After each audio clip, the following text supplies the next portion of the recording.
Bienvenue dans Clé Plus qui reçoit aujourd'hui M. Pétion Binéné. Il est promoteur d'une institution d'enseignement privé. Avec lui, nous allons justement parler sur la problématique des établissements privés ici en République démocratique du Congo, mais aussi faire un tour d'horizon sur la reprise des activités après justement la levée de l'état d'urgence sanitaire par le président de la République, Félix Tshisekedi. Monsieur Pétion Binéné, bonjour. Bonjour. Alors, nous allons commencer par l'actualité. Un peu plus d'un mois après la levée de l'état d'urgence qui a justement donné l'occasion aux écoles de réouvrir les portes. Comment se déroulent les activités après cette levée d'état d'urgence? Eh bien,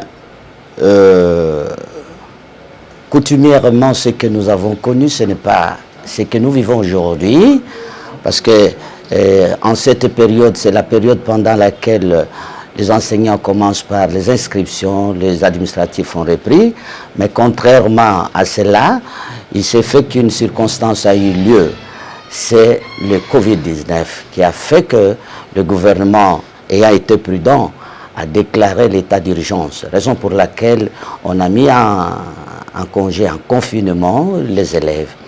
Aujourd'hui, là que nous parlons, il y a seulement une minorité qui se présente à l'école, notamment les élèves finalistes, ceux du primaire et ceux de l'école secondaire. Ce sont ceux-là qui sont en activité.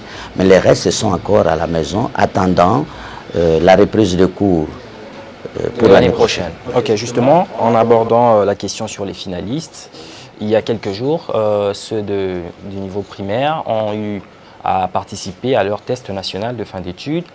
Est-ce que vous êtes sûr que ces élèves ont eu devant leur feuille des matières qui ont été déjà vues pendant la période où ils allaient encore à l'école? Vous êtes sûr que les leçons assimilées sont celles qui ont été reprises dans cet ENAFEP?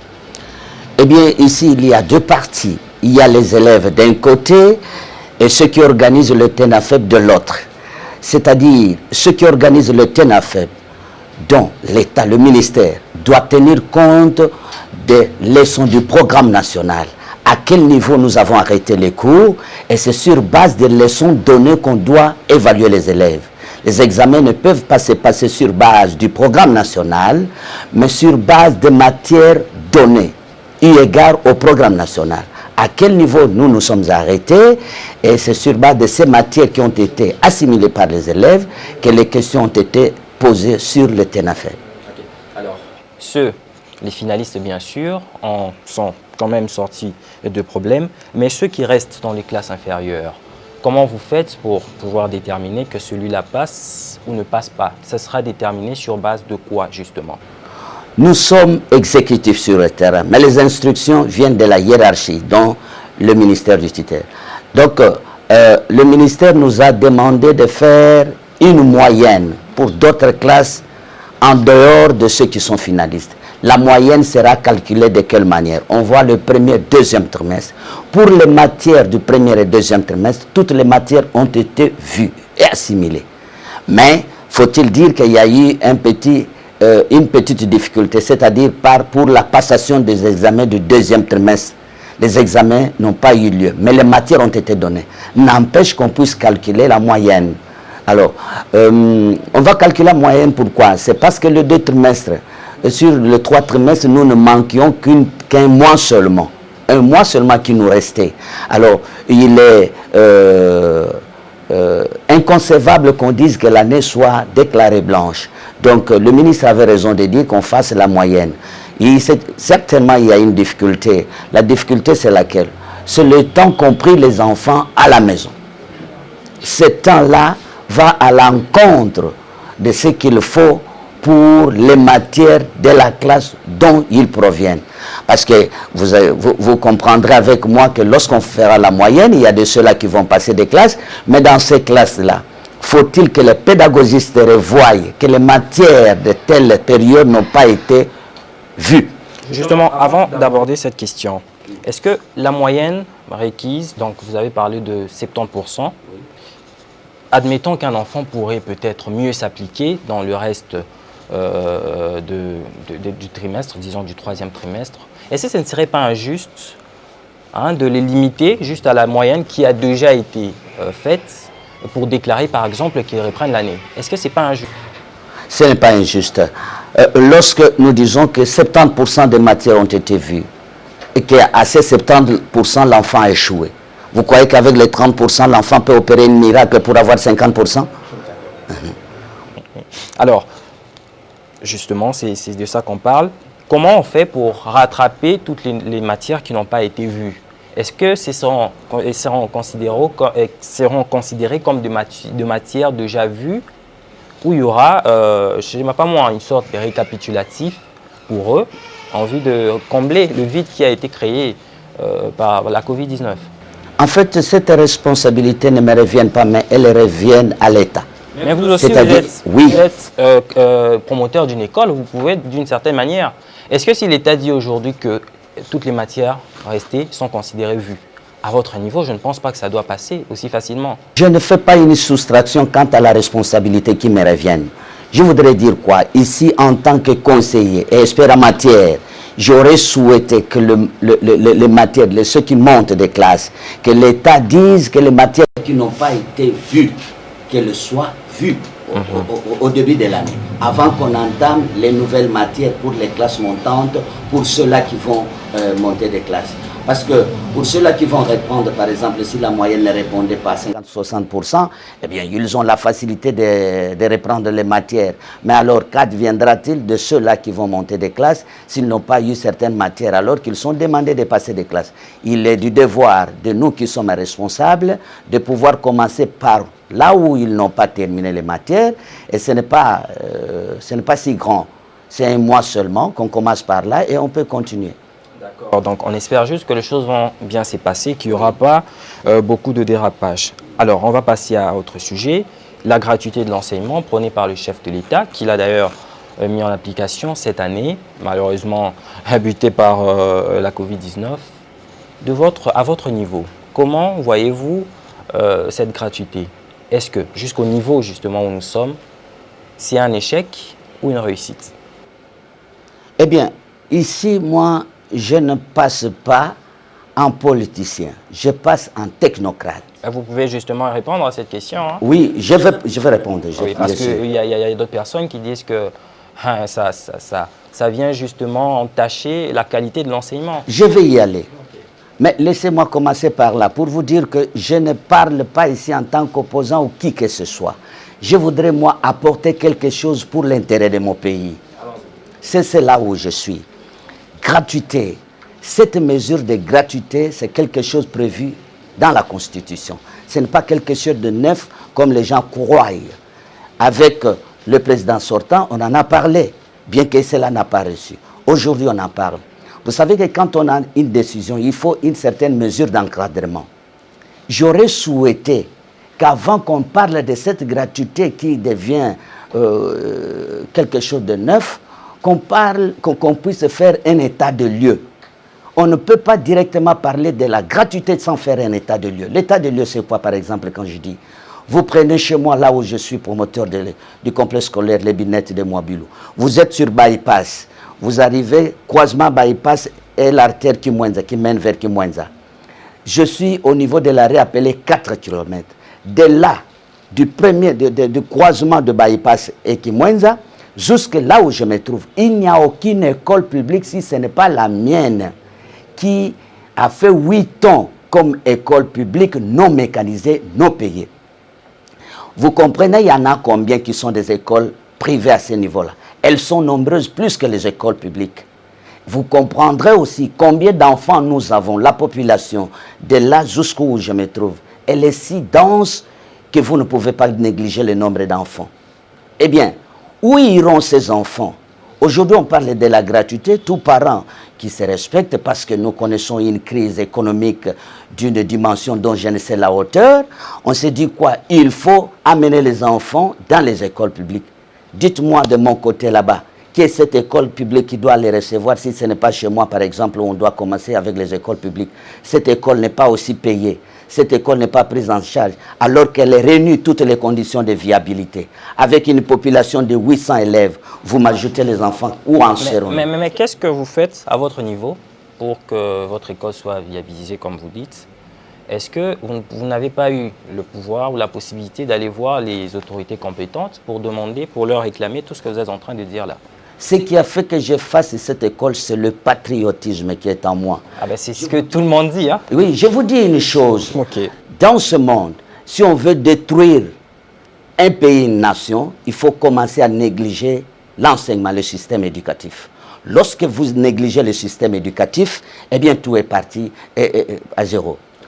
Alors, je disais que pour ces écoles, pour la gratuité, est-ce qu'il faut parler de la réussite ou de l'échec? Je ne sais pas aller à la conclusion. Mais laissez-moi vous dire en tant qu'expert que je sens qu'il y a un ça ne va pas. Faut-il que les gens autour de cette vision se mettent et apportent quelque chose? Aujourd'hui, si on veut réussir la gratuité, ce n'est pas le président de la République qu'on va voir. C'est d'abord commencer par nous qui sommes enseignants. Vous qui êtes enseignant, Oui. vous au niveau des écoles privées, est-ce que vous pensez que vous allez accepter aujourd'hui que l'on décrète aussi la gratuité au sein de vos écoles? Serez-vous d'accord, honnêtement? Je serais d'accord si on prenait en charge les enseignants. C'est-à-dire sans motivation. Moi, je paye les enseignants, tel que je suis là. Et c'est par les frais scolaires que payent les enseignants que je paye, et que payent les parents que je paye, moi, les enseignants.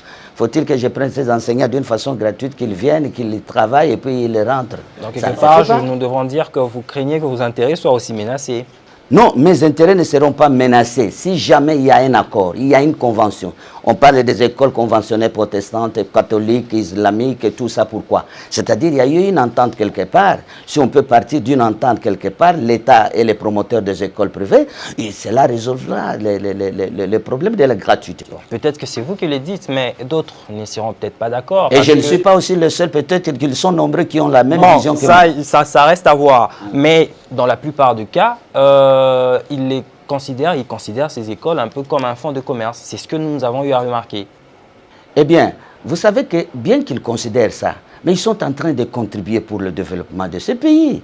Il faut les féliciter, ceux-là qui ont fait des écoles. Contribuer, oui, mais il ne suffit pas de créer une école pour que l'on dise que vous contribuez. Mais quelle qualité d'enseignement, quelle formation pour les enfants? C'est ça le problème, c'est ça la vraie question. Que ce soit une école privée ou publique, l'État a le devoir d'encadrer, de suivre. Il faut une mesure d'encadrement pour qu'il n'y ait pas de dérapage par rapport à ceux-là qui se déclarent promoteurs, mais qui ne font pas la volonté du ministère. Et les écoles privées et les écoles publiques. Les écoles privées n'ont pas un programme national à part, ils ont le même programme. Mais il faut maintenant une mesure d'encadrement pour que ces écoles-là soient aussi contrôlées. Vous savez que lorsque vous donnez un travail comme ça, vous donnez l'espace comme ça, bien qu'on se dise privé, on n'est pas au-dessus de la loi. On doit se conformer à la loi. Est-ce que vous aviez déjà entrepris des démarches pour aller voir les autorités? Ça, j'avais déjà posé, mais je reviens encore sur cette question. Oui. Pour leur poser ces problèmes. Si vous dites que vous êtes patriote en créant des écoles, ça, je suis d'accord. Mais est-ce que vous avez déjà rencontré les autorités compétentes pour leur poser ces problèmes en disant que nous sommes pour la gratuité? Voilà, nous demandons ceci, cela, en vue que cette gratuité soit décrétée partout. Est-ce que vous avez déjà entrepris une telle démarche? Et je vous dis, quand on appelle maintenant, vous m'avez appelé qui promoteur du complexe scolaire de l'école Kinzenga, ex-les Binettes de moi. Répondez à la question. J'ai versé mon école à la convention protestante, à l'ECC, dans la 25e QFC. Je leur ai donné l'espace, j'ai dit, et les bâtiments et tout ça. Depuis 2012, l'école a été prise en charge. Pas prise en charge, a été mécanisée, mais non payée. Les enseignants ne sont pas budgétisés jusqu'au moment où je vous parle. Et ce qui est grave, c'est quoi? Lorsque cette école est partie, on la déclare, on dit non, écoutez, l'école n'est pas reprise, bon, l'arrêté n'est pas bon. Qui l'a dit alors que ces enseignants détiennent le numéro, le matricule? Ces enseignants ont été mécanisés, non payés. Est-ce que vous me direz que c'est une mauvaise foi? C'est par manque de mesures d'encadrement. Je ne voudrais pas que quelque chose m'échappe là-dessus sur la gratuité, je voudrais y revenir, parce qu'aujourd'hui, vous parlez de la gratuité. Est-ce que c'est un échec ou bien c'est une réussite? Moi, je ne veux pas, mais je voudrais vous dire pour que vous-même, vous appréhendiez s'il y a échec ou il y a réussite. Vous parlez de la gratuité. Et même certaines autorités qui se permettent de luxe de dire dans une salle de classe, il y a 200 élèves, nous avons gagné la gratuité. Qui vous le dit 200 élèves, vous donnez un enseignant, sera-t-il la mesure? Qu'est-ce que la législation scolaire dit? Pour une classe viable, pour une classe, il lui faut 25, 30 élèves. Et vous donnez 200 élèves. Vous croyez que cet enseignant va maîtriser les enfants? Vous croyez que les enfants vont maîtriser les connaissances qui leur seront données? Je ne crois pas. C'est un échec. Ça, c'est un échec. D'accord. Alors, M. Pétion-Binéné, j'ai comme l'impression que vous vous transformez en avocat de promoteur d'écoles privées. Dites-nous un peu, est-ce que vous pensez que toutes les écoles privées qui existent aujourd'hui à Kinshasa, c'est vraiment dans le but ou dans le souci d'encadrer les enfants? Vous pensez? Je ne crois pas. Je ne veux pas être païen pour que Dieu me dise que tu as péché, Pétion-Binéné. Je voudrais être chrétien ici. Il y a de ceux-là qui ne le sont pas. Ce n'est pas tous, comme disait Jésus, qui m'appellent Seigneur, Seigneur, qui hériteront le royaume des cieux, mais ceux qui font la volonté de Dieu. Je voudrais ici dire que la responsabilité revient à l'État. D'où je suis, je peux dénicher certaines écoles qui ne font pas la volonté. Parce que vous savez, ces enfants que nous sommes en train d'encadrer, c'est pour servir des relèves demain. Qu'est-ce que le Congo sera si nous négligeons ce système éducatif? Qu'est-ce que le Congo sera après nous? Ma préoccupation, c'est celle-là. Et moi, je pense que si c'est un apport que chacun des promoteurs doit donner, l'État a l'obligation d'avoir les mesures d'encadrement, de contrôler. Parce que ces écoles sont contrôlées. Même vous verrez quelque part une maisonnette où on a fait une école. Où est l'État? Est-ce qu'il sait contrôler ces écoles pour dénoncer, pour dire que non? C'est là que je vais en arriver, une prolifération, comme on n'a jamais vu des écoles, un peu comme des églises. Je crois que vous allez là me rejoindre lorsque je dis qu'il y a certains qui créent des écoles qui le prennent en effet comme un fonds de commerce. Tout à fait. Oui. Donc vous le confirmez avec moi? Mais je dois le confirmer parce que je suis en train de vivre ça. Je vis ça. Avec un traitement qui laisse à désirer des enseignants. Vous, promoteurs d'école, vous êtes bien sapés, parfois véhiculés, mais les salaires de ceux qui enseignent les enfants sont vraiment... c'est pas consistant. Un enseignant qui touche la craie du matin à midi, mais qui reçoit un salaire de misère. Comment vous expliquez ça? Est-ce qu'il n'y a pas aussi de la mauvaise foi de chefs d'établissement ou des promoteurs des écoles privées?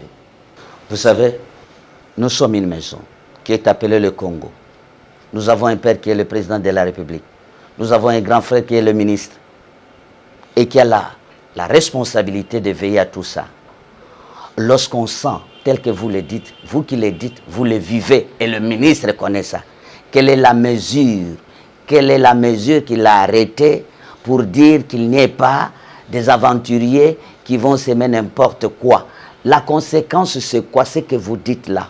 Aujourd'hui, il y a de ceux-là qui accèdent à l'université, mais donnez-lui deux phrases seulement pour l'autographe. Vous aurez, pour 2 phrases seulement, vous aurez plus de 1001 faute d'orthographe. Cela veut dire quoi? Que la base n'a pas été bien soignée.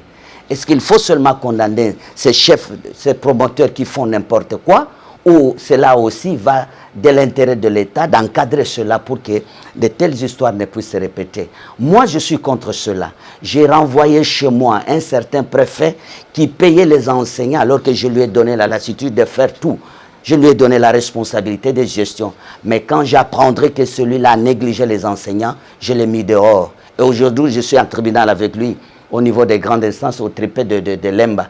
Je lui ai dit, pour moi, il n'y a pas des enfants intelligents si l'enseignant n'est pas motivé. Mais c'est à vous de les motiver. Ah, mais c'est pourquoi je l'ai mis dehors. Et après quoi, oui, on l'a personnellement, actuellement, est-ce que vous si je l'ai bien fait, vos enseignants?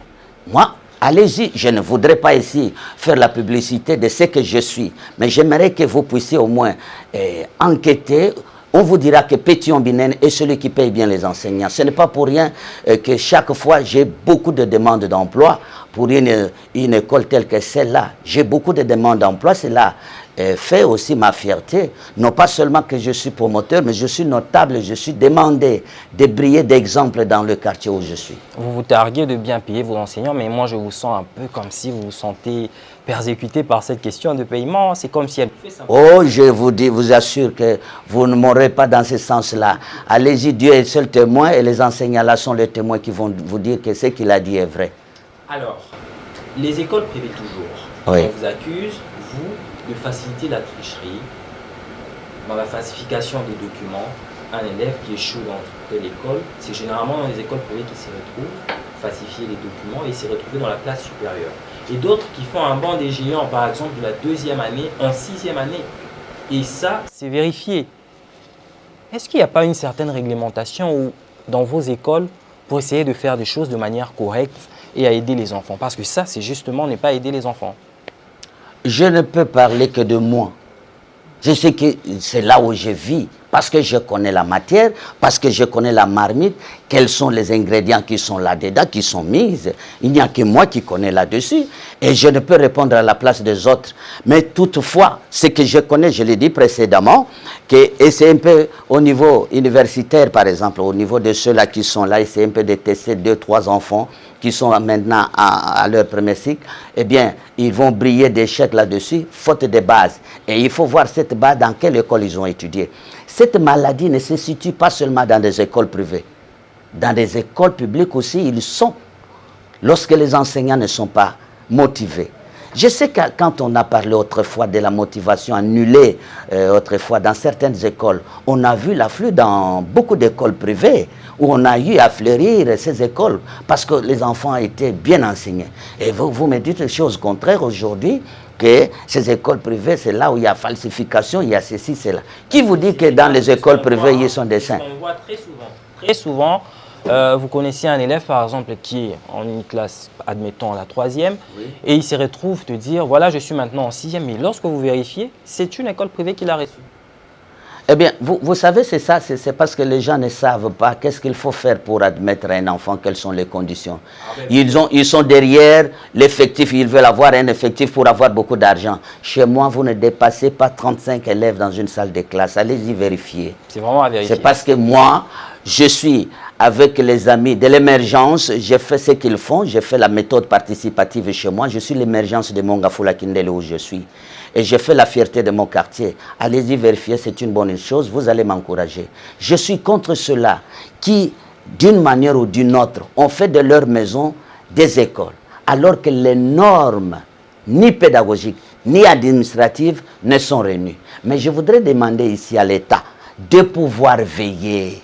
Justement, donc vous jetez l'opprobre à l'État? Oui, parce qu'aujourd'hui, ce n'est pas moi. Quand bien même que je sois le président d'un notable de mon quartier, je ne vais pas aller auprès d'un promoteur pour lui dire, moi, écoutez, toutes les conditions de viabilité ne sont pas réunies, tu dois enlever cette école. Il y a les gens habilités. Et ce qui est grave, c'est quoi? Vous verrez les inspecteurs attitrés qui viennent là-dessus, qui perçoivent les frais. Mais ils ne voient pas la viabilité d'école où il n'y a ni cours, ni pas de toilettes. Vous craignez des représailles? Non, non. Après avoir dénoncé, vous craignez peut-être qu'on vienne saccager votre école? Non, moi, oui, je suis congolais. Et je lutte pour l'intérêt du Congo, le Congo de demain, pas seulement aujourd'hui. Si moi je n'érige pas quelque chose de bien comme l'a fait Lumumba pour moi, Mouzé l'a fait pour moi, si moi à mon tour je ne le fais pas, le Congo sera nul. Et c'est ce que je ne voudrais pas. Je contribue pour que le Congo aille de là. D'une manière brève, vous vous félicitez du travail que vous abattez? Non pas seulement moi, mais moi je félicite ce corps enseignant. Parce que je sais fort bien qu'ils me rendent un service louable. Et ils ne me rendent pas ça. Ils rendent à mon quartier et à ma nation.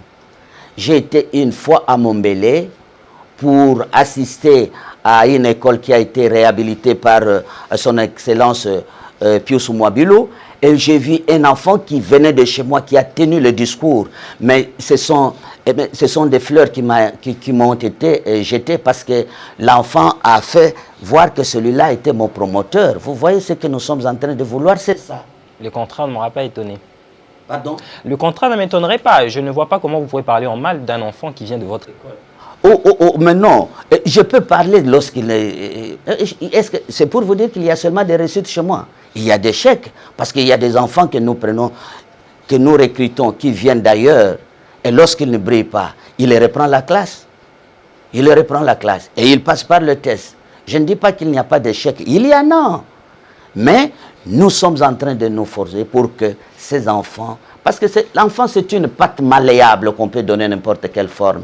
pourvu qu'on ait des hommes compétents, ils peuvent faire de ces enfants des hommes compétents que nous appelons les cadres de demain. D'accord, on est en train de chuter bientôt. Monsieur Pétion-Binéné, vous évoluez dans les secteurs de l'enseignement. Quel est le tableau que vous pouvez dresser aujourd'hui de l'enseignement ou de l'éducation en République démocratique du Congo? Et qu'est-ce qu'il faut donc faire pour améliorer ces secteurs qui est peu à peu décriés à tous les niveaux, bien sûr? Le tableau, il est sombre. Sans froid aux yeux, je vous l'ai dit. Les yeux grandement ouverts, le tableau est sombre. Mais je vous dis une chose. Lorsque quelqu'un a parlé de l'enseignement, il a eu une vision. Celui qui a la vision ne sera pas à tous les niveaux pour tout faire. Je veux dire quoi?